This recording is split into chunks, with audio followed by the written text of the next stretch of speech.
నమస్తే, welcome to mid day debate. This is Sumitra. ఏపీలో TDP Janasena సుదీర్ఘ రాజకీయ మంతనాలు ఓ కొలిక్కొచ్చాయి. 99 మందితో తొలి జాబితాను ఈ రెండు పార్టీలు ప్రకటించాయి. ఇందులో 94 మంది టీడీపీ అభ్యర్థులుండగా 5గురు జనసేన అభ్యర్థులు. అందరూ ఊహించినట్లుగానే సీనియర్లకు మొదటి జాబితాలో పెద్దబిట్ట దక్కింది. అలాగే అనేక మంది వారసులకు కూడా చోటు దక్కింది. సుదీర్ఘ రాజకీయ పాలన అనుభవం కలిగిన నాయకులు ఈ లిస్టులో ఉన్నారు. టీడీపీ జనసేన అభ్యర్థుల జాబితా చాలా సంతృప్తికరంగా ఉందని స్వతంత్ర టీవీ నిర్వహించిన ఫ్లాష్ సర్వేలోనూ పలువురు అభిప్రాయం వ్యక్తం చేశారు. ముఖ్యంగా రెండు పార్టీల కార్యకర్తలైతే ఖచ్చితంగా ఈ ఎన్నికల్లో గెలుపు తమదే అంటూ ధీమా వ్యక్తం చేస్తున్నారు. అయితే ఈ కూటమిలో కలిసి వస్తుందని భావించిన బీజేపీ పరిస్థితి ఏంటన్నది ఇప్పుడు ప్రశ్నార్థకంగా మారింది. ఈ మూడు పార్టీలు కలిసే పోటీ చేస్తాయని ఇప్పటికే సంకేతాలు వెలువడ్డాయి. అయితే అభ్యర్థుల జాబితాలో మాత్రం వారి ప్రస్తావన లేదు. దీని వెనుక మర్మం ఏంటి? అసలు మూడు పార్టీల మధ్య పొత్తు ఖరారైందా? టీడీపీ జనసేన అభ్యర్థుల జాబితాపై ఏపీలో ఎలాంటి స్పందనలు వస్తున్నాయి? ఇవే అంశాలపై వాళ్ళ మీడియా డిబేట్లో చర్చిద్దాం.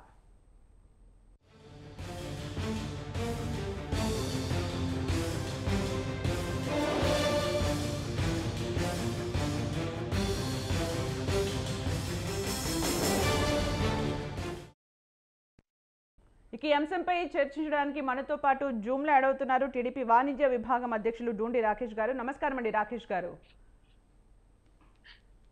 రాకేష్ గారు నమస్కారం అండి. అన్మ్యూట్ చేయండి. నమస్తే అండి. వైసీపీ రాష్ట్ర నాయకులు ఎంవి సత్యనారాయణ గారు. నమస్కారం అండి సత్యనారాయణ గారు. రాకేష్ గారు ముందుగా మీరు మాట్లాడండి. ఫుల్ జోష్గా ఉన్నారంటే ఫస్ట్ జాబితా అయితే విడుదల చేసేశారు. మరి సిద్ధం అంటే మేము సిద్ధమని ఫ్లెక్సీలలో అయితే చూపించారు. నిజంగా సిద్ధమేనా? లిస్ట్ సిద్ధంగానే ఉందా? లిస్ట్ ఆల్రెడీ అనౌన్స్ అయిపోయింది కదండి. సిద్ధంకి మేము సిద్ధం యుద్ధానికి అనేలాగా మేమే సిద్ధం అండి. వైసీపీ వాళ్ళే సిద్ధం కాదు. వాళ్ళు ఏదైతే చెప్పారో వాళ్ళు చెప్పినవన్నీ కూడా వాళ్ళ అభ్యర్థుల లిస్ట్ కాదు, అభ్యర్థుల లిస్టు. మేము నికారస్సుగా ఒకేసారి 94 మంది అభ్యర్థుల్ని మేము నిలబెట్టాం. జనసేన 5 కలిపితే 99 మంది అభ్యర్థుల్ని మేము చెప్పేసాం. మాది ఇది. ఈ రోజు వరకు వాళ్ళు ఒక్క అభ్యర్థి పేరైనా అనౌన్స్ చేయమనండి. రేపొద్దున ఈ అభ్యర్థులు ఏదైతే మేము అనౌన్స్ చేసిన 120, 130 స్థానాల సమన్వయకర్తలు ఎవరైతే ఉన్నారో ఈ సమన్వయకర్తలే రేపు ఎలక్షన్ లో పోటీ చేస్తారు. వీళ్ళే మా అభ్యర్థులు అని పెట్టి వాళ్ళ లెటర్ హ్యాడ్ మీద ఒక లెటర్ రిలీజ్ చేయమనండి. సాయంత్రానికి ఒప్పుకుంటా. మేము నికారస్సుగా ఉన్నాం. ఇలాంటి ఆటలాడటానికి వాళ్ళు సిద్ధంగా ఉన్నారు. వాళ్ళు ఆటలతోనే పబ్బం గడుపుకుంటారు. కానీ తెలుగుదేశం పార్టీ ఎప్పుడు కూడా ప్రజల పక్షాన ఉంది.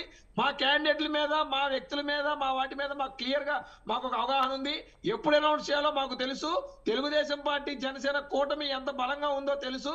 అందులో భాగంగానే ఇవాళ మీకు అన్ని కూడా మేము అనౌన్స్ చేయడం జరిగింది. రాబోయే రోజుల్లో ఇంకా చాలా ఊహించని పరిణామాలు చేస్తాం.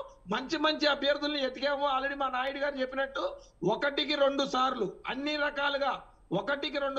రకాలుగా సమీకరణాలు చెక్ చేసుకొని ఎవరైతే పార్టీకి నిబద్ధతగా ఉన్నారో, ఎవరైతే సీనియర్లు జూనియర్లు కష్టపడే వారు ఉన్నారో వారికి ప్రాధాన్యం కల్పిస్తూ వారిని కాపాడుకుంటూ ఈ రోజు సర్టిఫికెట్లు అనౌన్స్ చేయడం జరిగింది. అదే విధంగా గ్రాడ్యుయేట్స్ కి, డాక్టర్స్ కి, ఎక్స్-IAS ఆఫీసర్స్ కి, మహిళలకి, కులాల వారీగా అందరికి కూడా టికెట్ అనౌన్స్ చేయడం జరిగింది ఒక పద్ధతి ప్రకారంగా. రేపు కూడా రాబోయే రోజుల్లో ఇదే విధంగా సమన్యాయం చేస్తూ, సామాజిక న్యాయం చేస్తూ, జాగ్రత్తగా అనౌన్స్ చేస్తూ గెలుపు గుర్రాలనే ముందు పెడుతూ ముందుకెళ్తాం. అందులో ఎటువంటి ఆలోచన కూడా లేదని తెలియజేస్తున్నారండి. రైట్. ఆఫ్టర్ అంటే లిస్ట్ ఒకసారి చెప్పిన తర్వాత ఇంటర్నల్ గా పార్టీలో కానీ నేతల నుంచి కానీ ఎలాంటి స్పందన వచ్చిందండి? నేను ఒకటే చెప్తానండి. చిన్న సమస్యలు అనేవి ఎక్కడైనా ఉంటాయి. చాలా చిన్న మైనర్. అవన్నీ కూడా టీ కప్ లో తుఫాన్ లాంటివి. అది 1 రోజు 2 రోజులే. ఒక పెళ్లి చేస్తామండి. ఎగ్జాంపుల్, ఇంట్లో ఒక పెళ్లి వ్యవహారం చేయాలంటే కుటుంబ సభ్యుల మధ్య ఆలోచన, సమన్వయ లోపం వస్తూ ఉంటది. అలా ఇలా ఇది పెద్దది, చాలా పెద్దది. రాజకీయం అంటే ఒక రాజకీయ పార్టీ టికెట్ అనౌన్స్ చేయడం అనేది చాలా పెద్ద విషయం. సో దీనిలో చిన్న పొరపాట్లు, చిన్న ఇబ్బందులు వస్తూ ఉంటాయి. వేటిని మనం పరిగణలోకి తీసుకోవాల్సిన అవసరం లేదు. తెలుగుదేశం పార్టీ జనసేన కుటుంబాలకి మా అధినాయకులు ఎవరైతే ఉన్నారో మా పక్క చంద్రబాబు నాయుడు గారు కానీ, అటుపక్క పవన్ కళ్యాణ్ గారు కానీ, వీళ్ళిద్దరి మాటే మాకు వేదవాకు.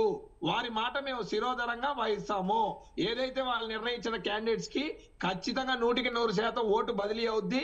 తెలుగుదేశం పార్టీ జనసేన కూటమి అభ్యర్థుల్ని ఎటువంటి పరిస్థితుల్లో గెలుపు గుర్రాలుగా చేసి రేపొద్దున వాళ్ళ అసెంబ్లీకి పంపించడమే తెలుగుదేశం పార్టీ కుటుంబ సభ్యుల యొక్క లక్ష్యంగా భావిస్తా ఉన్నాం. చంద్రబాబు నాయుడు గారిని ముఖ్యమంత్రి చేయటమే మా లక్ష్యం. రైట్. ఓకే. అంటే ఈ బీజేపీ విషయంలోనే ఇంకా క్లారిటీ అయితే రాలేదు. బీజేపీ అంటే ఫస్ట్ లిస్ట్ బీజేపీతో పొత్తు ఉందా లేదా అని కన్ఫర్మ్ చేయకుండా లిస్ట్ రావడం, పవన్ కళ్యాణ్ మాత్రం మాట్లాడుతూ మేము కొంచెం కాంప్రమైజ్ అవ్వాల్సిన సిచ్యువేషన్ బికాస్ బీజేపీతో పొత్తు కంటిన్యూ చేయాలి కాబట్టి అనేది చెప్పారు. మీరేమంటారు? ఇక్కడ నేను ఒకటే చెప్తానండి. బీజేపీ అనేది కేంద్ర ప్రభుత్వంలో ఉన్న ఒక జాతీయ పార్టీ. ఆ జాతీయ పార్టీ కనుక మా ఇద్దరితో కనుక కలిసి వస్తానని ఇంతకు ముందు మాట్లాడటం జరిగింది. వారు వస్తానికి ఒక అడుగు ముందుకేసారనుకోండి, మేము 4 అడుగులు ముందుకేస్తాం. అది క్లియర్. ఎందుకనంటే రాష్ట్ర ప్రయోజనాల కోసం ఏదైతే మేము ఇంతకు ముందు చెప్పాం కదా, పోలవరం మేము 70% పైన చేశాము అంటే ఆ రోజు కారణం బీజేపీ దగ్గర నుంచి కావాల్సిన అన్ని సకాలంలో నిధులు కానీ మిగిలిన అన్ని కూడా సమకూర్చుకొని ముందుకెళ్ళటం వల్ల ఆ పని కంప్లీట్ చేయడం జరిగింది. అలాగే మేము రాజధానిలో ఇన్ని బిల్డింగ్లు ఇవన్నీ చేశామంటే ప్రత్యేక ప్యాకేజీ కింద నిధులు తీసుకోవటం కాబట్టి ఇవన్నీ చేయటం జరిగింది. వీటన్నిటి మీద అమరావతి మీద బీజేపీ స్టాండ్ ఏంటి, స్టీల్ ప్లాంట్ మీద వారి స్టాండ్ ఏంటి, ఉక్కు ఫ్యాక్టరీ మీద వాళ్ళ స్టాండ్ ఏంటి, అలాగే రైల్వే జోన్ ఏంటి, పోలవరం మీద మాకు ఎంత నిధులు ఇస్తారు, వీటన్నిటి మీద కూడా ఆస్తుల డివైడ్ మీద ఏదైతే ఇష్యూస్ ఉన్నాయో వీటిని ఎప్పట్లో సార్ట్అవుట్ చేస్తారు, అన్నిటి మీద కూడా మేము ఆబ్లిగేషన్స్ పెట్టడం జరిగింది. వీటన్నిటి మీద కనుక మాకు క్లారిటీ వస్తే ఖచ్చితంగా వాళ్ళతో పాటు వెళ్ళడానికి మేము చాలా సిద్ధంగానే ఉన్నాం. అందులో డౌట్ ఏం లేదు.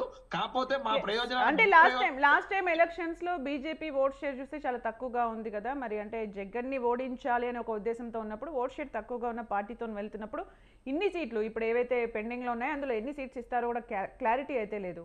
అంటే అన్ని సీట్స్ ని కూడా ఇచ్చే ఛాన్స్ ఉంటుందా? ఇప్పుడు మేము ఇంతకు ముందు కూడా చెప్పానండి, రాజకీయాలు మటికే చెయ్యాలి అనుకుంటే జగన్మోహన్ రెడ్డి గారిని చూసి నేర్చుకోవాలా. మేము రాజకీయాలు చేయట్లా, రాష్ట్ర భవిష్యత్తు చూస్తా ఉన్నాం.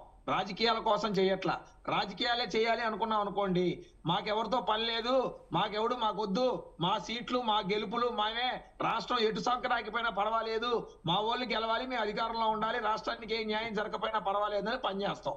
కానీ అది కాదు మేము చూసింది. ఎంతకైనా త్యాగాలకు మేము సిద్ధం. దేనికి సిద్ధం? త్యాగాలకి, రాష్ట్ర ప్రయోజనాల కోసం, ఆంధ్ర రాష్ట్ర బిడ్డల భవిష్యత్తు కోసం, ఏదైతే అణగారిన వర్గాల అభ్యున్నత కోసం మేము సిద్ధంగా ఉన్నాం. ఎటువంటి త్యాగానికైనా సిద్ధం.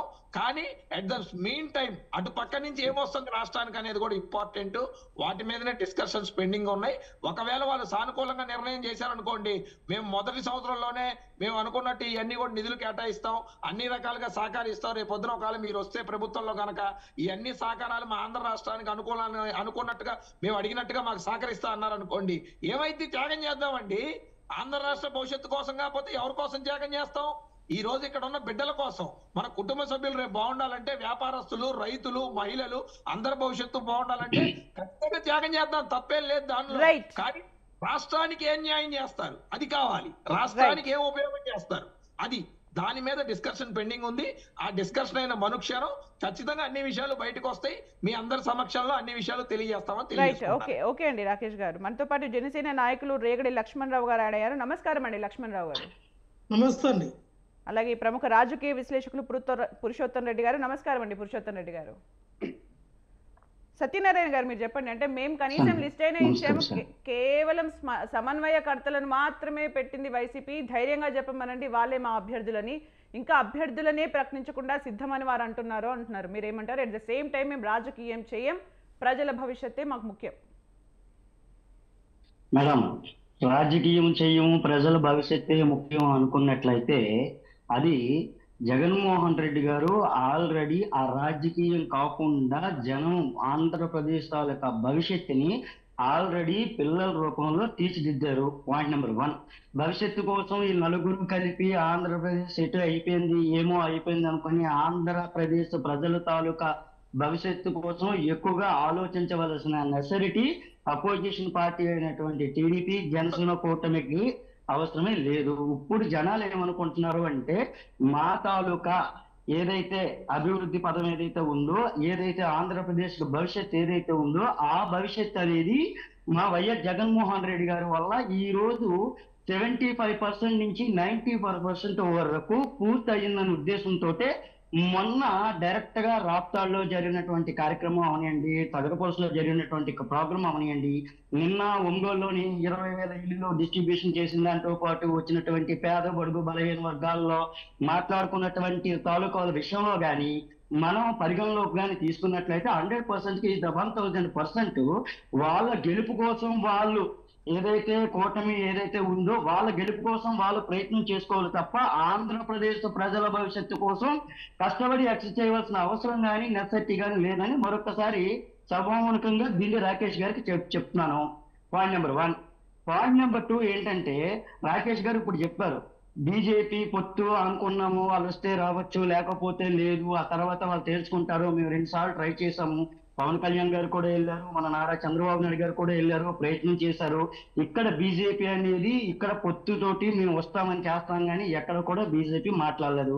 పాయింట్ నెంబర్ 2, ఇక్కడ ఏంటంటే జనసేన నాయకులు ఎవరైతే ఉన్నారో 175 నియోజకవర్గంలో కూడా జనసేన నాయకులు ఎవరైతే మాకు పవన్ కళ్యాణ్ గారు సీఎం అవుతారు, మాకు కూడా కొత్తగా అంటే జనసేనలో ఉన్నటువంటి యూత్ ఏదైతే ఉన్నారో కొత్తగా వాళ్ళు కూడా ఒక ఎమ్మెల్యేనో లేకపోతే ఒక జెడ్పీటీసీలను ఒక ఎంపీటీసీలను పవన్ గారి వెనకాతల ప్రాణాలే పెట్టుకొని బలంగా పెట్టుకొని తిరిగినటువంటి వాళ్ళకి ఈ రోజు 24 సీట్స్ అంటే పవన్ కళ్యాణ్ గారు సీఎం అయ్యే ఛాన్స్ లేదు. Point number 1.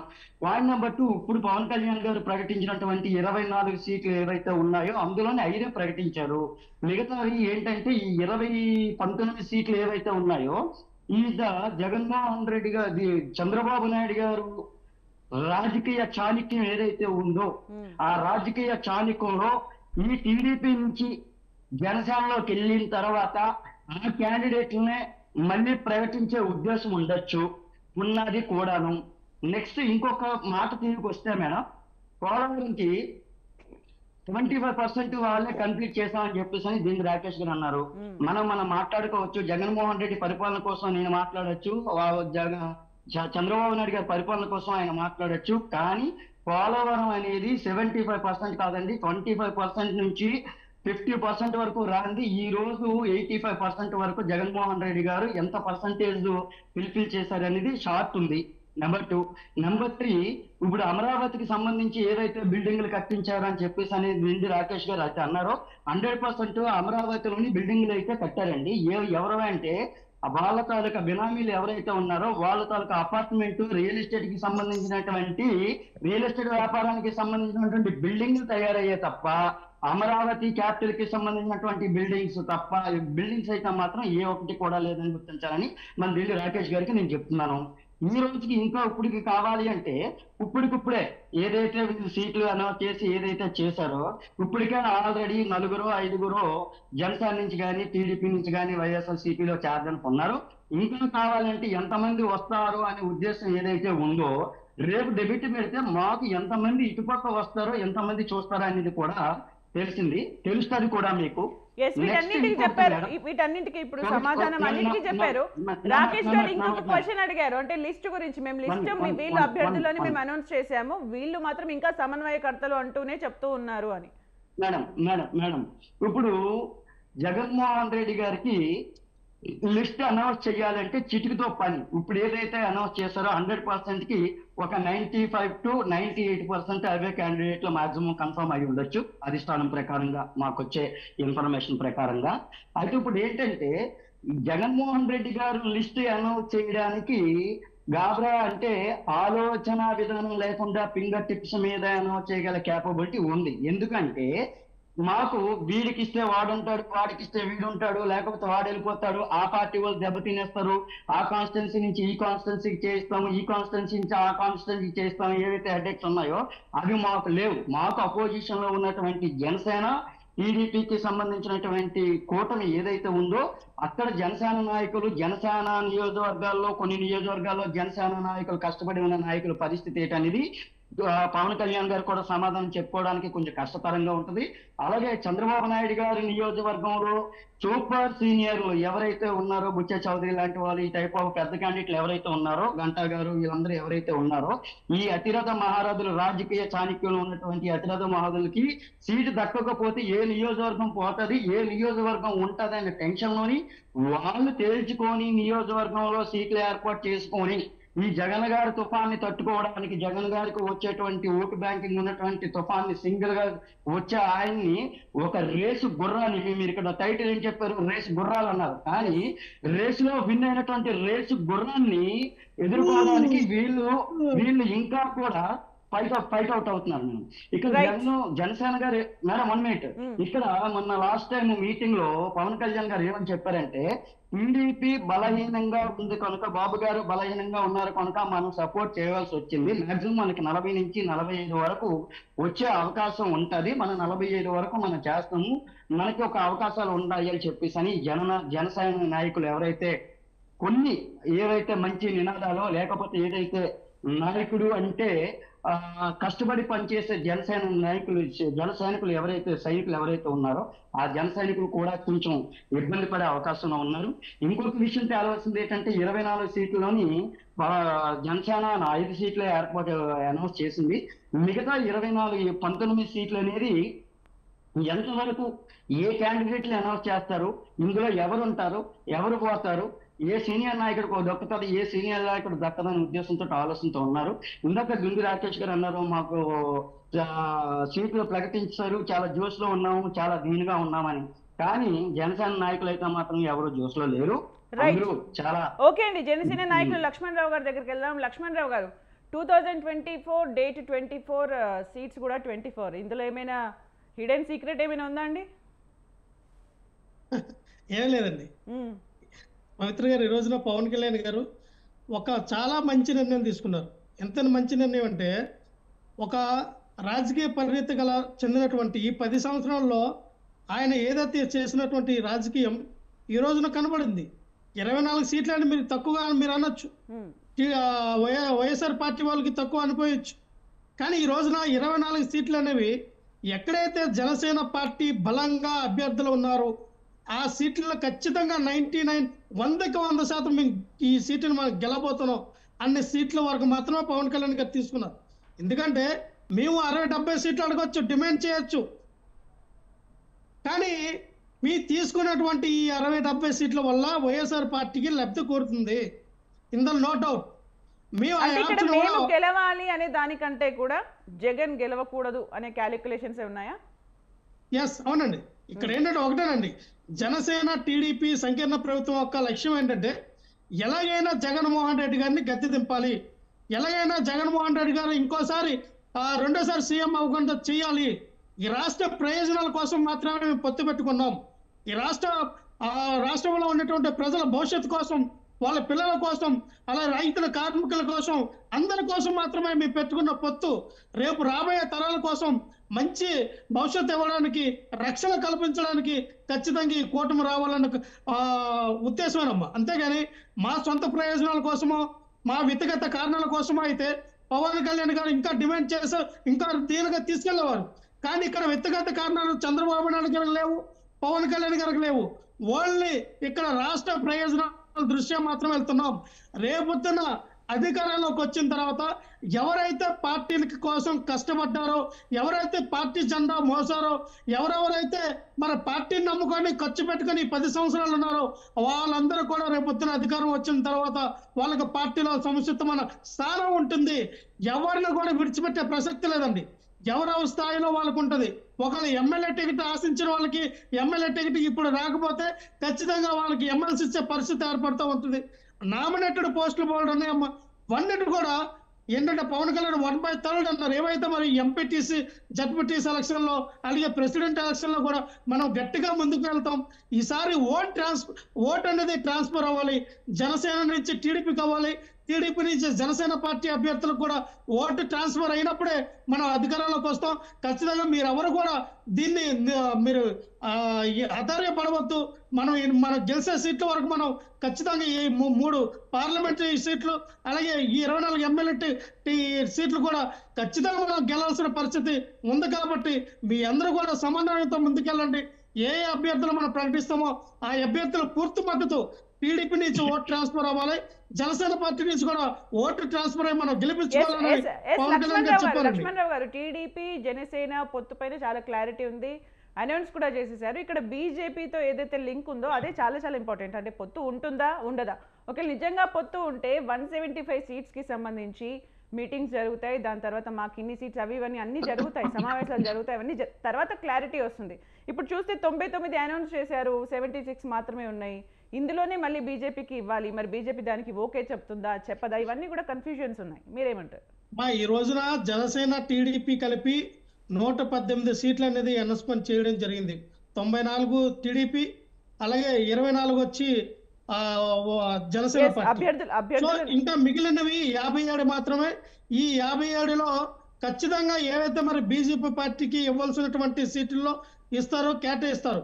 వాళ్ళకి మెయిన్ గా బీజేపీ పార్టీ అడుగుతున్నది ఏంటంటే, వాళ్ళకి 400 టార్గెట్ పెట్టుకున్నారు ఎంపీ సీట్లు. కాబట్టి రేపొద్దున ఎంపీ ఏవైతే పార్లమెంట్ సీట్లు ఎక్కువ అడిగే అవకాశం ఉంది. అలాగే అసెంబ్లీలోకి వచ్చేసరికి ఖచ్చితంగా మరి నాకు తెలిసినంత వరకు ఒక 10-15 సీట్ల వరకు అడుగుతారేమో నేను భావిస్తూ ఉన్నా. అడుగుతారని అనుకుంటున్నారు, అంతే కదండి? యా అంతవరకు ఉంటుంది. ఖచ్చితంగా ఎంపీ సీట్లు అయితే డిమాండ్ చేస్తారు. ఏదేమైనా పవన్ కళ్యాణ్ గారు మాట్లాడారు. అలాగే చంద్రబాబు నాయుడు గారు కూడా మరి ఢిల్లీ పెద్దలతో, నరేంద్ర మోడీ గారితో, అమిత్ షా గారితో, జేపీ నడ్డా గారితో మాట్లాడి చర్చించి తర్వాత ఏ విధంగా ముందుకు తీసుకెళ్లాలి అనే రకంగా ఒక కొలుక్కి వచ్చింది.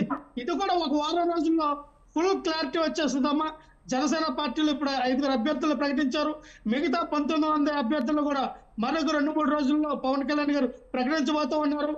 ఎక్కడ కూడా నిర్వేశం లేదు, ఎక్కడ కూడా మాకు బాధలు లేవు, ఇబ్బందులు లేవు.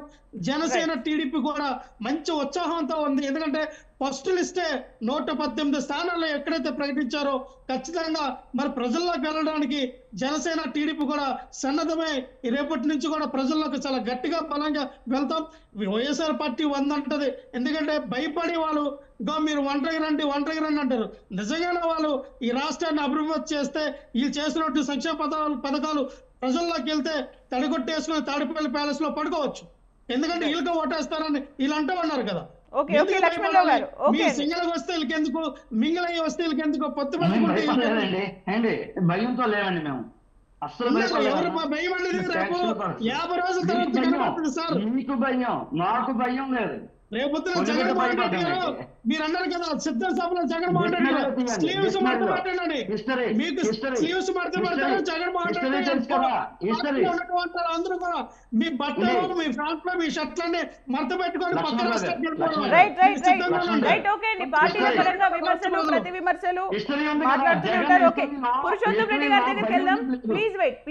సత్యనారాయణ గారు భయం టన్నుల్లో వస్తుందండి. పవన్ కళ్యాణ్ గారు సిద్ధంగా ఉంటారు మీకు. ఓకే అండి, పురుషోత్తం రెడ్డి గారి దగ్గరికి వెళ్దాం. పురుషోత్తం రెడ్డి గారు మీరు చెప్పండి, అంటే ఇప్పుడు ఏదైతే పొత్తుల్లో భాగంగా ఈ పొత్తులు పెట్టుకోవడానికి కారణం జగన్ సర్కార్ని దింపేయడమే అని చెప్పారు. ఇప్పుడు వచ్చిన లిస్ట్ ప్రకారం చూస్తే ఎలా అనిపిస్తుంది? రైస్ గుర్రాలు ఎలా ఉన్నారు? అందరికీ నమస్కారం సుమిత్ర గారు. బేసిక్ గా నమస్తే సార్. ఎన్నికలు వస్తున్నాయి కాబట్టి రాజకీయ పార్టీలు పైకి మేము రాజకీయాల కోసం కాకుండా ప్రజల కోసం అంటాయి, ఆచరణలో రాజకీయాలే చేస్తాయి. అది రాజకీయ పార్టీల లక్ష్యం. అది చేయలేదంటే వాళ్ళు పనికిరాని అర్థం. రాజకీయాల్లో ఎన్నికల్లో రాజకీయాలు చేయకుండా ఇంకేం చేస్తారు అంటే ఆ మాట చెప్పుకోకుండా ప్రజల కోసం అంటారు. That is different issue. ఇప్పుడు ప్రధానంగా ఈరోజు మనకు చర్చనీయాంశంగా ఉంటుంది 2 పార్టీల మధ్య కుదిరినటువంటి ఒప్పందం, సీట్ల సర్దుబాటు, వాళ్ళిద్దరి మధ్య ఓట్లు ట్రాన్స్ఫర్ ఎలా ఉంటుంది, బీజేపీ వస్తే ఎలా ఉంటుంది, రాకపోతే ఎలా ఉంటుంది, ఈ 2 అంశాలే ప్రధానంగా క్రూషియల్ గా ఉంటాయి. అయితే చాలా గుంభనంగా వ్యవహరించడంలో అనుమానాలకి ఆస్కారం వస్తా ఉంది, లేదా అవకాశాలు ఉన్నాయి. ఎందుకంటే తెలుగుదేశం పార్టీ ఎంపీ సీట్లు ఎక్కడా ప్రకటించలేదు. జనసేనకు 3 ఇచ్చింది కానీ మిగతా 22 ఎంపీ సీట్ల విషయంలో వాళ్ళు ఏమి ఇతిమిద్దంగా చెప్పలేదు ఎన్ని పోటీ చేస్తారని. కాబట్టి బీజేపీ బహుశా ఎక్కువ ఎంపీలు అడుగుతుందా, తక్కువ ఎమ్మెల్యేలు తీసుకుని అడ్జస్ట్ అయ్యే అవకాశం కొట్టిపారేయలేము. అట్ ద సేమ్ టైం మాకు వద్దనుకొని బీజేపీ వెళ్ళిపోయినా చేయగలిగింది ఏమి లేదు. కాబట్టి కానీ బీజేపీ వద్దనుకొని వెళ్ళిపోతే పవన్ కళ్యాణ్ గారు ఏ స్టాండ్ తీసుకుంటారు, అదే ప్రధాన అంశంగా వస్తుంది. ఎందుకంటే నాకు తెలిసి పవన్ కళ్యాణ్ గారు ఈ రోజు మాటల్లో కూడా ఈ పొత్తుకి బీజేపీ పెద్దల ఆశీస్సులు ఉన్నాయి అని చాలా స్పష్టంగా చెప్పారు. రెండో విషయం, నేను ఎటువంటి పరిస్థితుల్లోనూ ఎన్డీఏ నుంచి బయటకు వచ్చే ప్రసక్తి లేదని కూడా చాలా సందర్భాల్లో చెప్పారు. కాబట్టి బీజేపీ మాట వింటారు అనేది క్లియర్ కనిపిస్తాను. కాబట్టి బీజేపీ ఏ స్టాండ్ తీసుకోబోతా ఉంది, ఎంపీ ఎక్కువ తీసుకొని అడ్జస్ట్మెంట్కి వస్తే ఒక పద్ధతిలో ఉంటుంది పొత్తు. అలా కాకుండా మనం వద్దు ఈ పొత్తు అనుకుంటే జనసేన స్టాండ్ కూడా తేడాలు వచ్చే అవకాశాలు ఉంటాయి. వాళ్ళిద్దరు రిలేషన్ ఇస్తే ఇక్కడ బీజేపీ తీసుకోబోయే స్టాండ్ క్రూషియల్ గా ఉండబోతుంది. అది కొన్ని రోజుల్లో తేలుతుంది. అయితే ఇక్కడ ఎంత గందరగోళం ఎందుకు వస్తుందంటే అపోజిషన్స్ లో ఇప్పుడు ఎన్నికల దగ్గరకు వచ్చేసినాయి, బీజేపీతో ఉంటారా ఉండరా అనేది వారి ఇష్టం. కానీ ఈ రోజు 2 ప్రధాన పార్టీలు అభ్యర్థులు ప్రకటించేసిన సీట్లు అడ్జస్ట్, ఇంకా బీజేపీ వస్తే అప్పుడు ఆలోచిస్తాము, సీట్లు అడ్జస్ట్ చేసుకుంటామని చంద్రబాబు నాయుడు గారు ప్రకటించారు. అంటే ఈ ఆలోచిస్తున్నట్టు ఇంకా గందరగోళం ఎందుకు ఉంది అనేది ఒక అనుమానం. రెండోది, పవన్ కళ్యాణ్ గారు మొన్న క్రిషియల్ స్టేట్మెంట్ ఇచ్చారు గోదావరి జిల్లాలో. తెలుగుదేశం జనసేన తెలుగుదేశం బీజేపీని కలపడం కోసం నేను కొంచెం ఇబ్బంది పడుతున్నాను బీజేపీ పెద్దలతో అనేది కొంచెం వాళ్ళు ఇబ్బంది పెడుతున్నారు.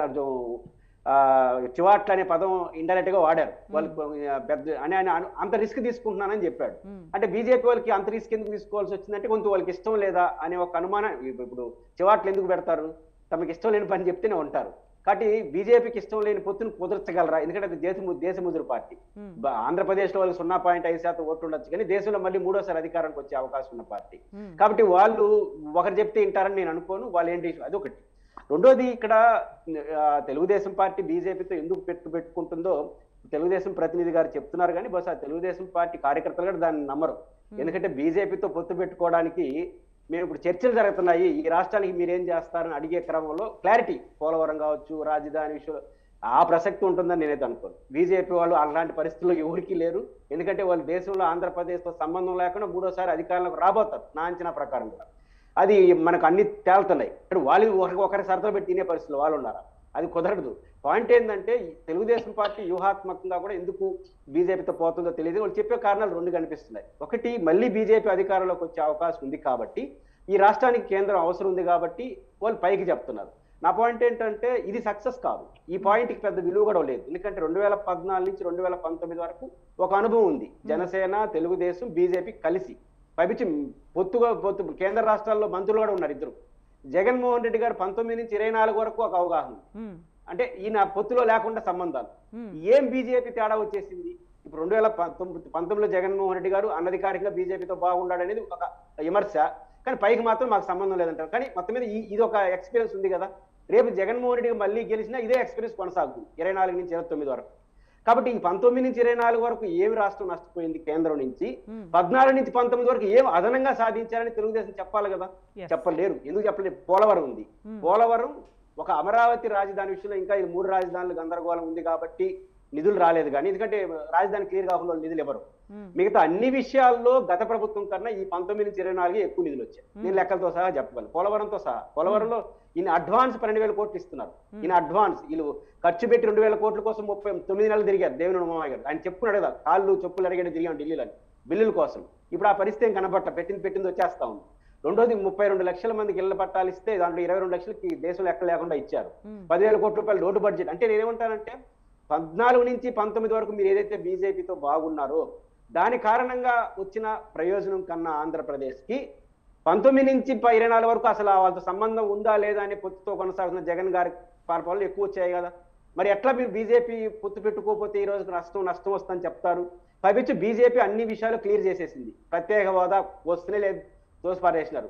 Visakha steel plant clear. రాజధాని విషయంలో అసెంబ్లీ సెక్రటేరియట్ వాటికి నిధులు ఇస్తారు. ఆ చట్టంలో అదే ఉంది. అసెంబ్లీ సెక్రటేరియట్, హైకోర్టు భవనాలకు నిధులు ఇవ్వాలని, రాజధాని నిర్మాణానికి నిధులు ఇవ్వాలని ఎక్కడ లేదు చట్టంలో ఉన్నదల్లా బిల్డింగ్స్ మాత్రం 5-6 బిల్డింగ్స్ మాత్రం ఇస్తారు. ఎవరు కట్టే ఇస్తారు. కాబట్టి పాయింట్ ఏంటంటే బీజేపీతో కేంద్రంలో అధికారంలోకి వస్తుంది కాబట్టి వాళ్ళ అవసరం ఉంది కాబట్టి పొత్తు అనేది పైకి చెప్తున్నారు. కానీ ఇంకేం కారణాలు నాకైతే అర్థం కాలేదు. నిజానికి నా అంచనా ప్రకారం జనసేన తెలుగుదేశం పొత్తు ప్రయోజనకరంగా ఉంటుంది. ఎంత ప్రయోజనం గెలుస్తారా వాడతారా దట్ ఈస్ డిఫరెంట్ ఇష్యూ, కానీ ప్రయోజనకరంగా ఉంటుంది. కానీ బీజేపీ కలిస్తే వీళ్ళకు ముందరకాల బంధం అవుతుంది. బీజేపీ కలిస్తే ఖచ్చితంగా ఈ 2 కూటమిలకి అదనపు సమస్య అవుతుంది తప్ప అదనపు ప్రయోజనం రాదు. అదే తెలుగుదేశం జనసేన పొత్తు ఉన్నంతలో ప్రయోజనకరంగా ఉంటుంది. ఎంత ప్రయోజనం ప్రజలు చెప్తారు. బట్ బీజేపీ కలిస్తే మాత్రం డిసడ్వాంటేజ్. ఎందుకంటే ఉదాహరణ చెప్తాను, జగన్మోహన్ రెడ్డి గారికి అనుకూల అంశాలు ఒక యాంగిల్లో ఉన్నాయి. గ్రామీణ వాతావరణం, పేదల్లో ఉంది. అర్బన్ ఏరియాలో వ్యతిరేకత ఉంది నా అంచనా ప్రకారం. అది ఎమ్మెల్సీ ఎన్నికల్లో కనబడుతుంది. కానీ ఇప్పుడు తెలుగుదేశం పార్టీకి ఇవన్నీ అనుకూలంగా ఉంటాయి. జగన్మోహన్ రెడ్డి గారికి వ్యతిరేక ఓట్లే కదా తెలుగుదేశానికి పడతాయి. అలాంటిప్పుడు బీజేపీ పట్ల వ్యతిరేకత ఈ సెక్షన్ లో ఎక్కువ ఉందని చదువుకున్న వాళ్ళలో వీళ్ళందరిలో బీజేపీ, ఎందుకని విభజన చట్టం ప్రకారం ప్రత్యేక హోదా కానీ రాష్ట్ర విషయంలో బీజేపీ అన్యాయం చేస్తుంది అని అందరూ చెప్తారు. మరి ఆ సెక్షన్ ఆఫ్ పీపుల్ తో మీరు అనుకూలంగా ఓటర్లని బీజేపీతో పొత్తు పెట్టుకుంటే నష్టం కదా. ముఖ్యంగా తెలుగుదేశం పార్టీకి 2019లో ఘోర పరాజయంలో కూడా ఉత్తరాంధ్రలో మంచి ఫలితాలు వచ్చాయి. ఉత్తరాంధ్ర రాజధాని కూడా. కానీ ఉత్తరాంధ్రలో విశాఖ స్టీల్ ప్లాంట్ కానీ రైల్వే కానీ ఈ రెండింటిని బీజేపీ ప్రజలు చాలా వ్యతిరేకంగా ఉత్తరాంధ్ర ప్రజలు తెలుగుదేశానికి సహసిద్ధంగా అనుకూలంగా ఉన్న ప్రాంతంలో ఈ railway zone Visakha steel plant ప్రైవేటీకరణ కారణంగా వాళ్ళతో పొత్తు పెట్టుకుంటే మీకు అదనపు సమస్య అవుతుంది. కాబట్టి నా అంచనా ప్రకారం తెలుగుదేశం బీజేపీ పొత్తు వాళ్ళకి డిసడ్వాంటేజీ, జనసేన తెలుగుదేశం పొత్తు మాత్రం బెటర్ పొజిషన్ లోనే ఉంటారు. అంటే ఎంత బెటర్ పొజిషన్ ప్రజలు చెప్తారు, కానీ బెటర్ ఈ ఏం చేస్తారనేది కాలం నిర్ణయించాల్సిన అవసరం. ఎస్ రాకేష్ గారు చాలా క్లియర్గా చాలా ఇంపార్టెంట్ పాయింట్స్ చెప్పారు. మీరు అన్మ్యూట్ చేసి మాట్లాడండి రాకేష్ గారు. మేడం మాట్లాడండి. ఇప్పుడు పురుషోత్తం గారు చెప్పినట్టు మేము చాలా క్లియర్ గా చెప్పాం. నేను చెప్పింది కూడా అదే. మాకు అంటే నాకో వ్యక్తిగతంగా చంద్రబాబు నాయుడు గారికో వ్యక్తిగతంగా లోకేష్ గారికో లేకపోతే వ్యక్తిగతంగా పవన్ కళ్యాణ్ గారికో కాదు, మాకు కావాల్సిన కమిట్మెంట్స్ మేము ఎందుకు షరతు పెట్టలేదని మీరు అనుకుంటున్నారు? షరతు పెట్టలేమని మీరు ఎలా అనుకుంటున్నారు? మేము అడిగింది ఏంటో మాకు తెలుసు, మేము దేనికోసం ఎదురు చూస్తున్నామో మాకు తెలుసు. మాకు కావాల్సింది క్లియర్ కమిట్మెంట్. ఆంధ్రప్రదేశ్ రాష్ట్ర భవిష్యత్తు కోసం మేము త్యాగానికి సిద్ధం. కానీ మీన్ వైల్ అటుపక్క నుంచి మీరు ఇందాక అన్నట్టు కేంద్ర ప్రభుత్వంలో 3వసారి అధికారంలోకి వచ్చే అవకాశం ఉంది కాబట్టి మీరు అదనంగా రాష్ట్రానికి మాకు ఏమి ఇవ్వబోతున్నారు అనేది మాకు చాలా ఇంపార్టెంట్. ఇందాక ఆయన అన్నారు పెద్ద ఆయన, అప్పటికన్నా కూడా పోలవరం నిధులు ఇక్కడే ఎక్కువ వచ్చినాయి అండి అని అన్నారు. మరి పోలవరం నిధులు ఎక్కువ వచ్చినప్పుడు పర్సంటేజ్ కూడా ఎక్కువ కంప్లీట్ అవ్వాలి కదా, మరి ఎందుకు కంప్లీట్ అవ్వలేదు? మరి దాని స్టాండ్ ఏంటి అంటే లోకల్లో ఉన్న వైసీపీ ప్రభుత్వం దాన్ని పట్టించుకోవట్లేదు. ఇందాక ఆయన చెప్పినట్టు పెద్ద ఆయన స్టీల్ ప్లాంట్ విషయంలో కానీ రైల్వే జోన్ లో కానీ నిమ్మక నీరెత్తట్టు వ్యవహరించింది బీజేపీ అని అన్నారు. ఓకే, బీజేపీ ఎలా వ్యవహరించింది అనేది ఓకే, కానీ మరి అప్పుడు వైసీపీ ఏం చేస్తుంది? వైసీపీ ఎందుకు ఒంటెత్తుకుపోకూడగా దాన్ని వదిలేసింది? దాని మీద పోరాడాల్సిన బాధ్యత వైసీపీకి ఉందా లేదా? యాజ్ ఏ ప్రభుత్వంలో ఉన్న బాధ్యతగా ఒక ముఖ్యమంత్రిగా ఏ రోజైనా సరే మీరు మాకు ఇది కావాలి, దీని సంగతి మాకు తేల్చండి అని మీరు ఒక ప్రెస్ మీట్ పెట్టైనా సరే నిలదీసిన అవకాశం మీకుందా? ఇంతవరకు లేదు కదా. అంతేగాని మేమేదో చెయ్యలేదు అనే డిమాండ్ అంటున్నారే, మీరు అన్న చర్చకు మేము ఎప్పుడైనా సిద్ధం. ఈ రోజు స్వతంత్ర ఛానల్స్ పర్యవేక్షణలోనే ఒక చర్చా వేదిక పెట్టండి, మేము సిద్ధం. కాగితాలతో సహా మీరు రండి, మేము వస్తాం. 2014-19 మధ్య మేము ఎంత డెవలప్మెంట్ చేసాం, 19-24 మధ్య ఇక్కడ జరిగిన డెవలప్మెంట్లు ఏంటి? డెవలప్మెంట్ అంటే బటన్ నొక్కుడు కాదు నేను చెప్పింది. సహజ సిద్ధంగా సంక్షేమ పథకాలు తెల్ల కార్డున్న ప్రతి ఒక్కళ్ళకి అందుతాయి. ఒక్కొక్క ప్రభుత్వం ఒక్కొక్క రకంగా ఇస్తుంది. దాన్ని మేము తప్పుపట్టట్లేదు, దాన్ని మేము వ్యతిరేకించట్లేదు. అభివృద్ధి జనాల యొక్క అభ్యున్నతికి ఎంతవరకు వచ్చింది, ఉద్యోగాల కల్పనలో అభివృద్ధి ఎంతవరకు వచ్చింది, లేదా ప్రాజెక్టులు ఏ విధంగా కంప్లీట్ చేసి మనం పంపించే సాగునీరుని మనం ఏ విధంగా పెంచాము, తాగునీరుని ఏ విధంగా పెంచాము, రాష్ట్రంలో రాకేష్ గారు దీనికి సంబంధించి పురుషోత్తం గారు ఒక పాయింట్ చెప్పారు. అంటే గ్రామీణ వాతావరణంలో వైసీపీకి చాలా పాజిటివ్ గా ఉంది, అర్బన్ ఏరియాస్ లో కొంచెం మైనస్ గా ఉన్నాయి. ఇప్పుడు ఏదైతే బీజేపీతో పొత్తు అని టీడీపీ అంటుందో విశాఖ స్టీల్ ప్లాంట్ అయి ఉండొచ్చు, ఇలాంటివి కొన్ని ఉన్నాయి కదా. బీజేపీ పైన వ్యతిరేకంగా ఉన్న అర్బన్ ఏరియాలో ఈ పొత్తు ప్రభావం లేకపోవడం వల్ల అది టీడీపీ జనసేన కూటమికి మైనస్ అవుతుంది అనే పాయింట్ చెప్పారు. మేము ఇక్కడ ఒకటే చెప్తున్నాం మేడం గారు, గ్రామీణ ప్రాంతాల్లో వైసీపీ బలంగా ఉందనేది ఒక ఊహ మాత్రమే, అది నిజం కాదు. మేము రీసెంట్ గా పొద్దుటూరు దగ్గర ఒక ట్రిప్కి ఒక పని మీద, ట్రిప్ అంటే నా సొంతది కాదు, పార్టీ పని మీద ఒక పని మీద వెళ్ళాం. ఒక వ్యాపారస్తుడికి ఇబ్బంది వస్తూ ఓ చోట ఆగి అడిగాం, బాబాయ్ ఏంటి బాబాయ్ పరిస్థితి అని అంటే, ఫ్యాన్ వేసుకొని ఇంట్లో ఉండే పరిస్థితి లేదని అతను చెప్పాడు ఇండైరెక్ట్ గా. అలాంటి పరిస్థితులు ఈ రోజు చాలా చోట్ల ఉన్నాయి. కాకపోతే బయట పడితే వ్యక్తిగత దాడులు, వ్యక్తిగత దూషణలు ఇవన్నీ ఉన్నాయి కాబట్టి ఎవరు కూడా పర్టికులర్ గా కారణం ఏమైనా చెప్పారా? వాళ్ళు ఫేస్ చేస్తున్న ప్రాబ్లం ఏమైనా చెప్పారా తను? 100% అండి. వాళ్ళ పంట పొలాలకు అక్కడ నీళ్లు రాకపోవటం, అన్నమయ్య ప్రాజెక్టు కొట్టుకుపోవటం వల్ల ఈ రోజు వరకు కూడా వాళ్ళకి రాని నిధుల కారణంగా వాళ్ళు పడ్డ ఇబ్బందుల గురించి, ఏదైతే ఈ రోజు అక్కడ పూర్తిగా బటన్ నొక్కుడు మీదనే ఆధారపడాల్సిన పరిస్థితి ఏర్పడ్డది. ఆర్బీకి కేంద్రం ఇచ్చారు, కానీ ఆర్బీకి కేంద్రం కూడా ఎప్పుడు వరకు ఓపెన్ ఉంటుందో తెలియని పరిస్థితి. వీటన్నిటి మీద కూడా ఇబ్బందులు ఎదురవుతా ఉన్నాయి అనేది అతను మాకు చర్చిన ఒక సాధారణ రైతు, చాలా చిన్న రైతు, ఆ రైతు చెప్పిన అంశం అది. ఇందాక ఆయన ఏదో పెద్ద ఆయన చెప్తూ మన అధికార ప్రతినిధి వైసీపీ మా సభలకు బ్రహ్మాండంగా వస్తారు. జనం సభలకు రావటం కాదు కావాల్సింది, ఓటేయటం. ఓటు మీకు వేశారు, మీరు అడిగిన ఒక్క ఛాన్స్ అయిపోయింది. ఈ రోజు మీరు రాబోయే రోజులు ఎలా ఉన్నాయంటే, మీరు తెలంగాణ ఎలక్షన్ చూసుకున్నట్టయితే చివరి 3 నెలల వరకు కూడా కాంగ్రెస్ అధికారంలోకి వస్తాని ఎవరు ఊహించలేదు. ఎటువంటి అసలు బీఆర్ఎస్ కి తిరిగే లేదు. బీఆర్ఎస్ అంటేనే 100 పైనే కానీ 100 లోపు లేదని చెప్పి మాట్లాడుకున్నారు ఆ రోజంతా కూడా. ఈ రోజు ఎలా 175 మాట్లాడుకుంటున్నారు. ఎలక్షన్ కోడ్ వచ్చేంత వరకు ప్రజలు కామ్గా ఉంటారు. ఎందుకనంటే వీళ్ళ దాడులకి, వీళ్ళ వ్యక్తిగత దోషణలకి, వీళ్ళ బెదిరింపులకి భయపడి సరైన సమయం కోసం ఎదురు చూస్తా ఉన్నారు. అది ఎలా ఉందనేది మాకు తెలుసు, ప్రజల భావన తెలుసు. రైట్.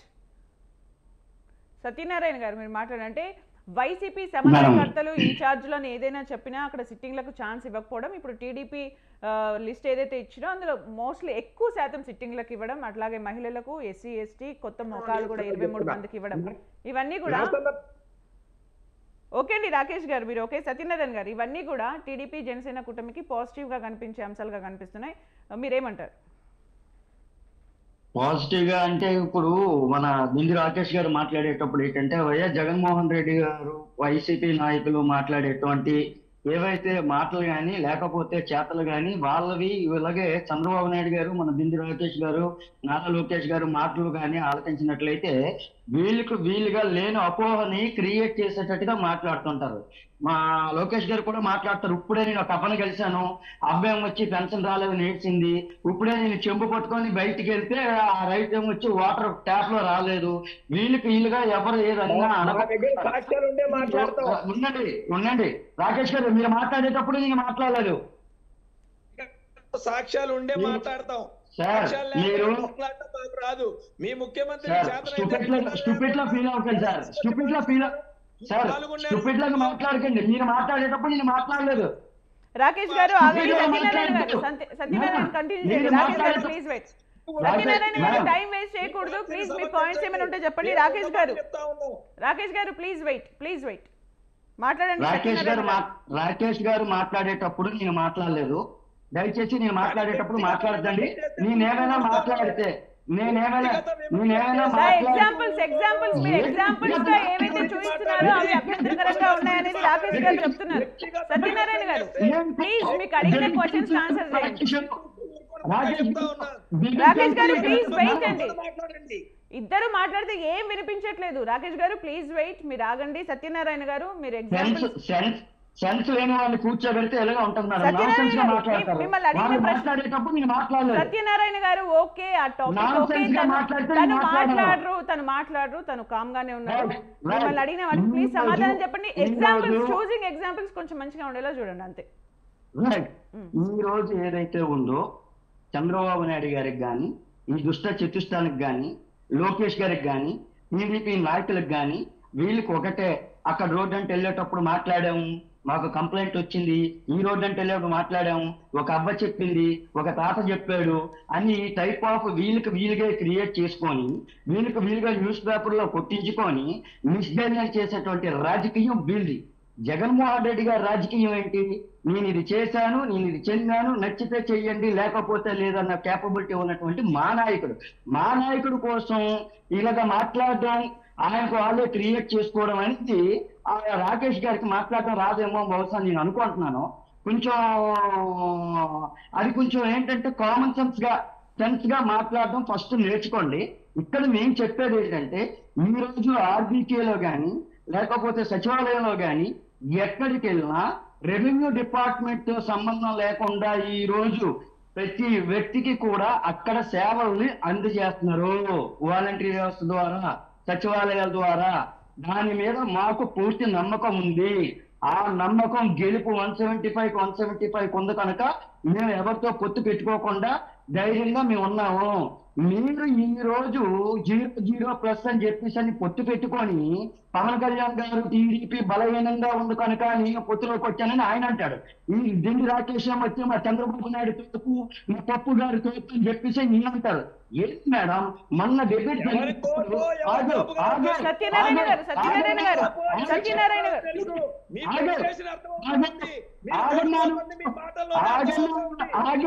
రాష్ట్ర ప్రజలంతా చూశారు.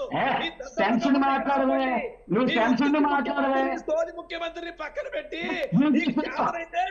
రాకేష్ గారు ప్లీజ్ వెయిట్. మీ ఇద్దరు మాట్లాడితే ఏం వినిపించట్లేదు, టైం వేస్ట్ అవుతుంది. నేను నెక్స్ట్ గెస్ట్ దగ్గరికి వెళ్ళిపోతాను. ఇద్దరు మాట్లాడితే ఏం అర్థం కావట్లేదు. Please mute. ఇద్దరిది మ్యూట్. లక్ష్మణ్ రావు గారి దగ్గరికి వెళ్తున్నాను.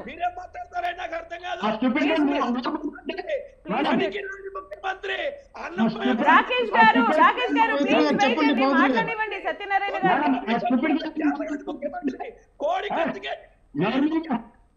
ప్లీజ్ వెయిట్ రాకేష్ గారు. రాకేష్ గారు మీరు వాడొద్దు అలాంటి వర్డ్స్, దయచేసి ఆగండి.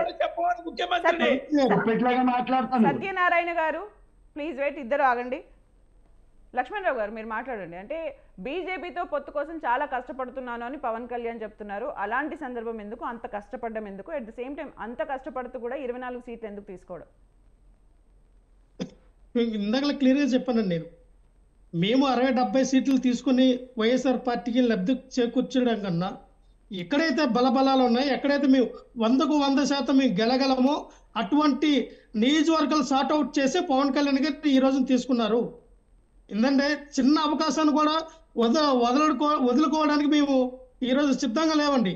గెలుపుకి ఏమో ఉన్నాయో కారణాలు అన్నిట్లు కూడా ఈ రోజున బీజేపీతో మేము అంతలాగా పొత్తులోకి రండి మాట్లాడడానికి గల కారణాలు ఏంటంటే కేంద్రంలో మూడోసారి రావడానికి బీజేపీకి చాలా అవకాశాలు ఉన్నాయి. సో రేపొద్దున రాష్ట్ర భవిష్యత్తు కోసం, రాష్ట్రానికి కావాల్సిన నిధుల కోసం అంటే రెండు పార్టీల మధ్య అటు టీడీపీ బీజేపీ మధ్య జనసేన ఏమైనా ప్రెజరైజ్ అయ్యే ఛాన్స్ ఉంటుందా? ఒకవేళ పొత్తు కుదరకపోతే జనసేన పరిస్థితి ఏంటి? పొత్తు కుదిరితే డిమాండ్ చేసండి. టీడీపీ ఏదైతే చెప్తున్నారో టీడీపీ సభ్యులు మేము డిమాండ్ చేస్తున్నాం దానికి ఓకే అంటేనే అనేలాగా మాట్లాడుతున్నారు.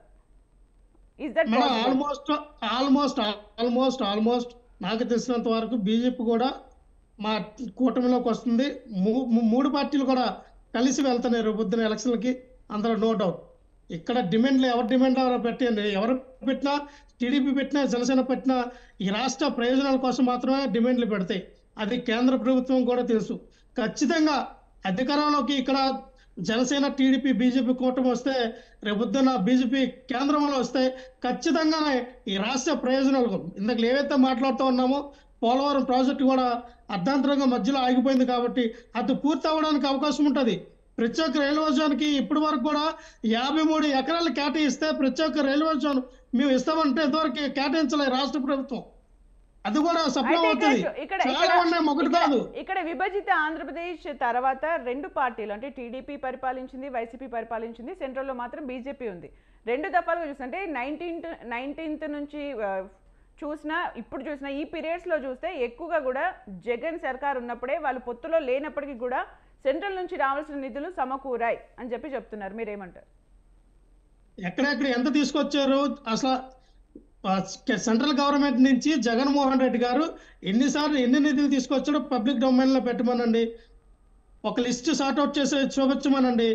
ఒక్కరోజైనా కేంద్ర మినిస్టర్లు కానీ కేంద్ర అమిత్ షా గారిని కానీ మోడీ గారిని కానీ కలిసి వచ్చిన తర్వాత ప్రెస్ మీట్ పెట్టి ఇగో కేంద్రం అడిగాం, మనకు 2000 కోట్లు వచ్చినాయి, ఇగో 10,000 కోట్లు నేను తీసుకొచ్చానని ఒక్కరోజైనా ప్రెస్ మీట్ పెట్టి ఏ రోజైనా మాట్లాడా ఆయన కానీ సజ్జల రామకృష్ణారెడ్డి కానీ? లేదే. నేను అన్నది ఏంటంటమ్మా, 2014 నుంచి 2019లో జరిగినటువంటి ఈ ప్రభుత్వ పరిపాలనలో చంద్రబాబు నాయుడు గారి పరిపాలనలో ఆయన గట్టిగా డిమాండ్ చేశారమ్మా, బీజేపీని గట్టిగా డిమాండ్ చేశారు కాబట్టినే వాళ్ళిద్దరి మధ్య గ్యాప్ వచ్చింది. మీ ఆ రోజున ప్రత్యేక హోదా గురించి మాట్లాడితే లేదు మీ ప్రత్యేక ప్యాకేజ్ ఇస్తామంటే ఆ ప్యాకేజ్ అయినా ఇవ్వండి ఆయన నిధుల కోసం గట్టిగా ఆ రోజున చంద్రబాబు నాయుడు గారు మాట్లాడారు కాబట్టినే వాళ్ళ మధ్య గ్యాప్ రావడం, ఇప్పుడు చాలా గ్యాప్ పెరిగింది. సో ఆ గ్యాప్ ఫుల్ఫిల్ చేయడానికి పవన్ కళ్యాణ్ గారు ఈ మధ్యన మన అదే భీమవరంలో మాట్లాడారు, నేను చాలా ఇబ్బంది పడ్డాను ఆ గ్యాప్ను పూడ్చడానికి. కానీ దేనికి? రాష్ట్ర ప్రయోజనాల కోసం అమ్మా. ఎక్కడ నెగ్గాలో కాదు ఎక్కడ తగ్గాలో తెలిసినాడు గొప్పవాడని ఈ రోజున పవన్ కళ్యాణ్ గారు తెలుసుకున్నారు కాబట్టినే ఈ యొక్క సయోధ్య మధ్యవర్తిత్వం కుదిర్చి ఐకమత్యంగా వెళ్ళాలి, ఖచ్చితంగా మన ముగ్గురం కలిసి వెళ్తేనే జగన్మోహన్ రెడ్డి లాంటి ఒక నియంత్రణ ఉపయోగించగలమని ఎలక్షనీరింగ్ చేయాలంటే ఖచ్చితంగా బీజేపీ ఉండాలని ఈ రోజున పవన్ కళ్యాణ్ గారు ఒక అభిప్రాయం. రైట్.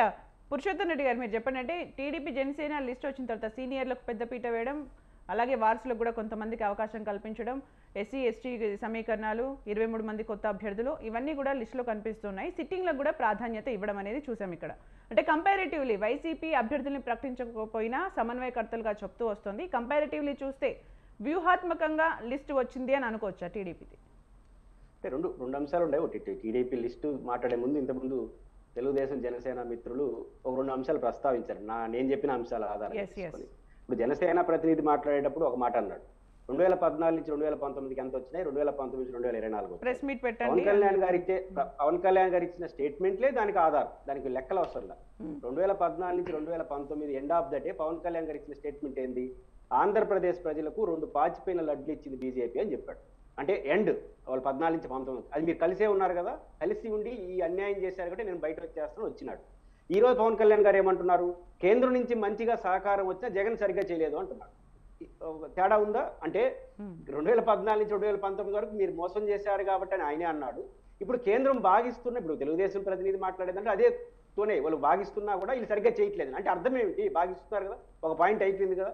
జగన్మోహన్ రెడ్డి ఏం చేశాడో ఇంకోసారి చర్చిద్దాం. పాయింట్ ఏంటంటే కేంద్రం నుంచి మీరు ఏం చెప్తున్నారు, కేంద్రంలో మళ్ళీ అధికారంకి వస్తారు, మనందరికీ ఏకాభిప్రాయం ఉంది. మీ ముగ్గురు కొత్త పొత్తు కాదు, మీ ముగ్గురిది పాత పొత్తు.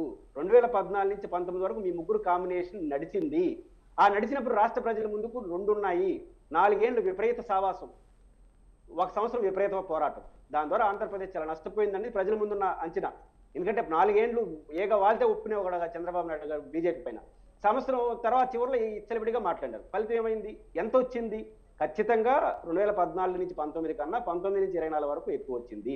అయితే జగన్మోహన్ రెడ్డి ఏం చేస్తున్నాడు? ఇంకో డిబేట్ పెట్టండి, చర్చతో నో డౌట్ అట. ఇది ఫస్ట్ పాయింట్. రెండో పాయింట్ ఏంటంటే ఇప్పుడు తెలుగుదేశం ప్రతినిధి గారు కూడా ఏమంటున్నారు, ఈ చర్చ జరుగుతున్నాయి అన్నారు. నేను ఫస్ట్ టైం వింటున్నా టీవీ డిబేట్లో. ఏదని, రాష్ట్రానికి ఏమి ఇస్తారో చెప్పిన తర్వాత మీతో పొత్తు పెట్టుకుంటాం. ఆ పరిస్థితి దేశంలో బీజేపీ విషయంలో ఎవ్వరికీ లేదు. బికాజ్ బీజేపీ అంత పవర్ఫుల్ పార్టీగా ఢిల్లీ వాళ్ళే ఒక రిక్వెస్ట్ చేసే పద్ధతిలో ఉన్నారు తప్ప ఈ షరతులు ఒప్పుకుంటే మేము పొత్తు ఒప్పుకుంటాము అని ఒక తెలుగుదేశం పార్టీలో ఇప్పుడు రాకేష్ గారు మాట్లాడినట్టుగా మా మధ్య డిమాండ్ వద్దు. నా పాయింట్ ఏంటంటే చంద్రబాబు గారు కానీ, లోకేష్ గారు కానీ, అచ్చెన్నాయుడు గారు కానీ, మాకు కేంద్రానికి మధ్య ఒక చర్చలు జరుగుతోంది. ఏ పాయింట్ అంటే ఆంధ్రప్రదేశ్కి సంబంధించి జరిగిన అన్యాయాన్ని సరిదిద్దే దాంట్లో కేంద్రం ఏం చేయబోతోందో వాటిపైన చర్చించుకుంటున్నామని ఒక మాట చెప్పండి చూద్దాం. వాళ్ళ ముగ్గురిని చెప్పండి చూద్దాం. వస్తూనే లేదు. జనసేన ప్రతినిధి చెప్పిన చివరిలో ఉన్నాడు, election hearing, election commission independent గా పనిచేయడం కోసం వైసీపీ వాళ్ళు దౌర్జన్యాలు చేస్తాడం కోసం బీజేపీ వెనకాల పోతున్నారు వీళ్ళు. అది చెప్పండి, డైరెక్ట్ గా చెప్పే ఇది లేకుండా ఇవన్నీ చెప్తున్నారు. కాబట్టి ఇది జరగదు. కాబట్టి వాళ్ళకి నష్టం లాభం అనేది. ఓకే ఇక్కడైతే బీజేపీని అన్ని పార్టీలు రిక్వెస్టింగ్ లో ఉన్నప్పటికీ బీజేపీ ఇంట్రెస్ట్, బీజేపీ చూసింగ్ ఎలా ఉంటుంది, బీజేపీ వ్యూహం ఎలా ఉంటుంది సార్ ఏపీలో? ఏపీ విషయాన్ని బీజేపీ వాళ్ళు ప్రధానంగా బీజేపీ విషయంలో ఆంధ్రప్రదేశ్లో వాళ్ళు నెంపాదిగా ఉంటారు. ఎందుకంటే వాళ్ళు ఏపీతో సంబంధం లేకుండా ఢిల్లీలో అధికారులు రాబోతున్నారు. 2 సార్లు అట్లే వచ్చారు, రేపు కూడా అట్లే వస్తారు. కాబట్టి ఏపీలో జరిగే పరిణామాలు వాళ్ళు ఎంజాయ్ చేస్తారు. ఏది లాభం ఉంటే అటు వెళ్ళిపోతారు. ఇప్పుడు వీళ్ళు 6-7 సీట్లు ఇచ్చారు, ఎంపీ సీట్లు తీసుకుంటారేమో అంతే తప్ప వాళ్ళు ఆంధ్రప్రదేశ్ విషయంలో వాళ్ళకి ఏం కన్ఫ్యూజ్ లేదు. ఇప్పుడు తెలుగుదేశానికి జగన్మోహన్ రెడ్డి గారికి ఇబ్బంది ఉంటుంది, ఎందుకంటే వాళ్ళు గెలిచేవాళ్ళు ఓడేవాళ్ళు. మన ఇద్దరికి ఏమి ఇబ్బంది ఉంటుంది, మనం మాట్లాడుకుంటా ఉంటాం. గెలిచిన అంటాం, ఓడిపోయింది అంటాం. కానీ ప్రధాన పార్టీలుగా ఇబ్బంది ఉంటుంది. ఆ బీజేపీ మన ఇద్దరు లాగా ఉంది ఆంధ్రప్రదేశ్లో. వాళ్ళు పోయిందేం లేదు, 0.5% ఓట్లు. ఇప్పుడు జగన్మోహన్ రెడ్డి, చంద్రబాబే భయస్తులు ఈ రాష్ట్రంలో. ఎందుకంటే వాళ్ళు ఇద్దరు గెలిచే ఓడేవాళ్ళు. మన ఇద్దరిది ఏం పోతుంది, గెలిస్తే గెలిచిందని చెప్తాం, ఓడితే ఓడిందని చెప్తాం. ఇప్పుడు బీజేపీ పరిస్థితి అది. కానీ ఆంధ్రప్రదేశ్లో బీజేపీ ఎవరికి భయపడదు. వాళ్ళు అవసరం అనుకుంటే వాళ్ళతో పెట్టుకోవచ్చు. తెలుగుదేశంలో ఇప్పుడు వచ్చిన అభ్యర్థుల విషయంలో కూడా నాకు తెలిసి వాళ్ళు బాగా తర్ఫీదు చేసుకున్నారు. వాళ్ళు మంచి అభ్యర్థుల్లో పెట్టారు. దాంట్లో అభ్యర్థులు ఒక 10% అండి. ప్రధానంగా జగన్మోహన్ రెడ్డి గారి పరిపాలన బాగుందా లేదా అన్న దానిపైనే ఓటింగ్ ఉంటుంది తప్ప అభ్యర్థులు అనేది 10%, పొత్తులు అన్నది 10%. ప్రధానంగా జగన్మోహన్ రెడ్డి గారి పరిపాలన బాగుంటే సానుకూలంగా ఉంటారు, ప్రతికూలంగా ఉంటే వ్యతిరేకంగా ఉంటారు. తెలుగుదేశం చివరిగా నేను చెప్పదలుచుకుంది పట్టణాలు గ్రామాలు ఎవరు అనుకూలం అనే పాయింట్ కాదు నేను చెప్పింది, అది డిబేటబుల్ పాయింట్. ఏంటంటే అర్బన్ ఏరియాలో జగన్మోహన్ రెడ్డి గారి పట్ల వ్యతిరేకత ఉందనే దాంట్లో మీకు నాకు ఏకాభిప్రాయం ఉంది. అదే అర్బన్ ఏరియాలో బీజేపీ పట్ల వ్యతిరేకత ఉంది. ఆ బీజేపీ పట్ల వ్యతిరేకత ఉన్న వాళ్ళకి అనుకూలంగా ఓకే మీకు నష్టం కదా అనేది ఒక పాయింట్. రెండోది, ఇప్పుడు జనసేన ప్రతినిధి ఒక మాట్లాడారు, చివరిగా చెప్పి వదిలేస్తాను. 58 ఎకరాల విశాఖ రైల్వే జోన్ చాలా అన్యాయం అండి. ఇట్లా మాట్లాడద్దండి రాజకీయ పార్టీ. విభజన చట్టం చదివారా? విభజన చట్టంలో ఏముందంటే సికింద్రాబాద్ రైల్వే జోన్ నుంచి విడగొట్టి ఆంధ్రప్రదేశ్ కి ప్రత్యేక రైల్వే జోన్ ఇవ్వాలి అంటే ఆంధ్రప్రదేశ్ లో గుంతకల్లు, విజయవాడ, గుంటూరు 3 డివిజన్లు ఉన్నాయి. తర్వాత ఉత్తరాంధ్రలో ఒక డివిజన్. ఆ ఉత్తరాంధ్రలో ఉన్న డివిజన్ ఎక్కడుందో తెలుసా? వాల్తేరు డివిజన్. ఆ వాల్తేరు డివిజన్ ఒడిశా జోన్ లో ఉంది. కాబట్టి కేంద్ర ప్రభుత్వం రూపాయి ఖర్చు లేకుండా ఫస్ట్ చేయాల్సిన పని ఏంటంటే ఒడిశా జోన్ లో ఉన్నటువంటి వాల్తేరు డివిజన్ ని సికింద్రాబాద్ జోన్ లో ఉన్నటువంటి 3 డివిజన్లు వేరు చేసి ఈ డివిజన్ లో ఒకటి జోన్ చేయాలి. ఈ పని ఇంతవరకు కేంద్రం చేయలే. కాబట్టి మనం ఎవరు విమర్శించదలుచుకుంటే ఫస్ట్ ఆఫ్ ఆల్ కేంద్ర ప్రభుత్వం తప్పు. ఇంతవరకు విభజన చట్టాన్ని ఫాలో అవ్వాలి. అసలు విషయం చేయాలి. 1 రూపాయి ఖర్చు లేని పని చేయకుండా అసలు జోన్ అనౌన్స్ చేయకుండా ఎకరాలు అడగడం ఏంటండి నాకు అర్థం కాకుండా అడుగుతా. అసలు జోనే ఇవ్వట్లేదు వాళ్ళు. ఆన్సర్ చేస్తారండి లక్ష్మణ్ రావు గారు? రైల్వే జోన్ గురించి మాట్లాడారు మీరు ఆన్సర్ చేస్తారా లక్ష్మణ్ రావు గారు? చెప్పండి పవిత్ర గారు, చెప్పండి. రైల్వే జోన్ గురించి మీరు ప్రశ్నించారు, దానికి మీరు ఇప్పుడు ఆన్సర్ చేస్తారా? పురుషోత్తం గారు అడిగారు కదా సార్. ఇప్పుడు ఆయన బాగానే విశ్లేషణ చేశారు, వెళ్ళనుకో ఆయనకు ఏకీభవిస్తాం కాదనట్లా. కానీ ఇది వాళ్ళు 53 ఎకరాలు అడిగారు, దానికి ఖచ్చితంగా మీరు చూపిస్తే మీరు చేసేవాళ్ళం కదా అని అనేటప్పుడు జగన్మోహన్ రెడ్డి గారు ఎందుకు దానికి ఆన్సర్ చేయలేదు, ఎందుకు ఆన్సరబుల్ గా లేరు? ఆయన చెప్పిన పాయింట్ కరెక్ట్ అండి. ఇప్పుడు ఏదైతే వాల్తేరు అనేది ఒక్క నిమిషం సార్, వాల్తేరు ఇప్పుడు నీకు పాయింట్ చెప్తాను. 58 ఎకరాలు ఇవ్వాల్సిన అవసరం లేదు. ఫస్ట్ జోన్ పైన పాలసీ డెసిషన్ తీసుకోవాలి. పాలసీ డెసిషన్ తీసుకోలేదు ఇంతవరకు. సార్ పాలసీ డెసిషన్ తీసుకోవాలని జగన్మోహన్ రెడ్డి గారు అది ప్రాథమిక పెట్టాలి కదా కేంద్రం దగ్గర. ఎక్కడ ఇంతవరకు జరగలేదు. భారతదేశంలో 12 జోన్లు వచ్చినా ఎక్కడ ఇటు జరగల. ఫస్ట్ పాలసీ డెసిషన్ తీసుకోవాలి. పాలసీ డెసిషన్ లేదు. కేబినెట్ లో ఆమోదించాలి కదా ఆంధ్రప్రదేశ్ రైల్వే జోన్ ఇస్తానని. సికింద్రాబాద్ నుంచి 3 డివిజన్లు వేరు చేయాలి. విభజన హామీలో ఆంధ్రప్రదేశ్ కి ప్రత్యేక రైల్వే జోన్ ఇస్తానన్నా పెట్టారా లేదా? 6 నెలల్లో ఇవ్వాలండి. 6 నెలల్లో. ఇంతవరకు ఆ ప్రాసెస్ స్టార్ట్ కాలేదు. అది ఎవరు తప్పది? 5 ఏళ్ళు మీ అది ఎవరిది తప్పు సార్? మనం సాధించుకోలేదు, మనం తెచ్చుకోలేదు, మన తప్పు. లక్ష్మణ్ రావు గారు, 5 ఏళ్ళు వాళ్ళదే తప్పు. ఓకే లక్ష్మణ్ రావు గారు. రాకేష్ గారు మీరు కన్క్లూడ్ చేయండి, మీ పాయింట్ ని కన్క్లూడ్ చేయండి, టైం అయిపోతుంది. నేను ఒకటే పాయింట్ మాట్లాడతానండి. ఇక్కడ పురుషోత్తం రెడ్డి గారు ఒక మాట అడిగారు, దానికి సమాధానం చెప్పాల్సిన బాధ్యత ఉంది. ఇప్పుడు రైల్వే జోన్ కి ల్యాండ్ అవసరం లేదు, కేవలం విభజన మట్టికే చేయాలి అని అన్నారు. ఓకే, దాని విషయం మళ్ళీ మాట్లాడదాం. అంతకు ముందు అన్నారు తెలుగుదేశం పార్టీ వారు ఈ విధంగా చర్చలు జరుగుతాయి అన్నారు. ఇదే మాట అచ్చెన్నాయుడు గారినో, బాబు గారినో, లోకేష్ గారో, పవన్ కళ్యాణ్ గారో ఎవరో ఒకళ్ళు బయటకు వచ్చి ప్రెస్ మీట్ పెట్టండి అన్నారు. చర్చలు జరుగుతున్న తరుణంలోనే బయటకు వచ్చి చెప్పటం ఎంతవరకు సమంజసం? ఇది ఫస్ట్ పాయింట్. రెండవది, ప్రభుత్వానికి సంబంధించి ఒక రాష్ట్ర ప్రభుత్వాన్ని ఒక కేంద్ర ప్రభుత్వం క్వశ్చన్ మార్క్ పెట్టి క్వశ్చన్ వేస్తేనే ఇక్కడ రాష్ట్ర ప్రభుత్వం సమాధానం చెప్పలా. పురుషోత్తం రెడ్డి గారు దాన్ని క్వశ్చన్ చేయాలి ముందు. ఇదే విధంగా రాష్ట్ర ప్రభుత్వం ఒక లెటర్ హ్యాడ్ మీద లేకపోతే ఒక ప్రెస్ మీట్ పెట్టి అసలు ల్యాండే అవసరం లేదు, 54 ఎకరాలు కాదు కదా, 500 ఎకరాలు కాదు కదా, 5 ఎకరాల ల్యాండ్ కూడా అవసరం లేదు, ఇది కేవలం ఇదే అనే విషయం ప్రెస్ పాలసీ ఓకే, క్యాబినెట్ ఆమోద ముద్ర చేసిన తర్వాత అది ఓవర్ టు స్టేట్ గవర్నమెంట్ కి వస్తుంది అని తన ఉద్దేశం. ఓకే అండి. సత్యనారాయణ గారు మీరు కన్క్లూడ్ చేయండి. ఓకే అండి, అక్కడ ఫైట్ చేయాల్సింది సెంట్రల్ గవర్నమెంట్ తోని అనేది ఇక్కడ పాయింట్. రెండు దఫాలుగా ఉన్న 2 గవర్నమెంట్స్ కూడా ఫెయిల్ అయ్యాయి అని చెప్తున్నారు తను. It's okay. సత్యనారాయణ గారు మీరు కన్క్లూడ్ చేయండి, మీ పాయింట్ ఏంటో. అన్మ్యూట్ చేయండి సత్యనారాయణ గారు, అన్మ్యూట్ చేసి కన్క్లూడ్ చేయండి. మేడం, ఇప్పుడు మనం మాట్లాడుతుంది ఏంటంటే పొత్తుల కోసం మాట్లాడాము. వాళ్ళ టికెట్ అనౌన్స్ చేశారు. ప్రభావితం వైఎస్ఆర్సీపీ మీద ప్రభావితం ఎలాగుంటది, వాళ్ళ తాలూకా ప్రభావితం ఎలాగుంటుంది దానికి డైరెక్ట్ గా మేము ఇచ్చే కన్క్లూజన్ ఏంటంటే జన సైనికులకు ఏదైతే 40-50 సీట్లు వస్తాయని చెప్పేసి అనే ఉద్దేశంతో వాళ్ళు అనుకున్నారో, వాళ్ళు సీఎం క్యాండిడేట్ అయితే ఎవరైతే అనుకున్నారో వాళ్ళకి జరిగినటువంటి అన్యాయం జనసేన అధినేత పవన్ కళ్యాణ్ గారు ఏదైతే ఉన్నారో ఈ